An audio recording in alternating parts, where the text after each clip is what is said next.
খবরদার কেউ ভিডিওটি উপরে ধাক্কা দিবেন না, দেখবেন আপনার কপাল খুলে যাবে। আজকে পড়া লাগবে না, শুধু আপনি শুনবেন, কারণ আমি সই শুদ্ধ করে সূরা ইখলাস 3 বার পাঠ করব, আর আপনি শুনলেই আপনার আমল নামে 1 খতম কোরআনের সওয়াব উঠে যাবে।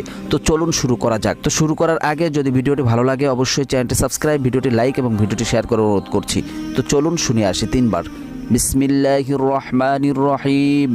قل هو الله أحد الله الصمد لم يلد ولم يولد ولم يكن له كفوا أحد بسم الله الرحمن الرحيم قل هو الله أحد الله الصمد لم يلد ولم يولد ولم يكن له كفوا أحد بسم الله الرحمن الرحيم قل هو الله أحد الله الصمد لم يلد ولم يولد ولم يكن له কুফুয়ান আহাদ।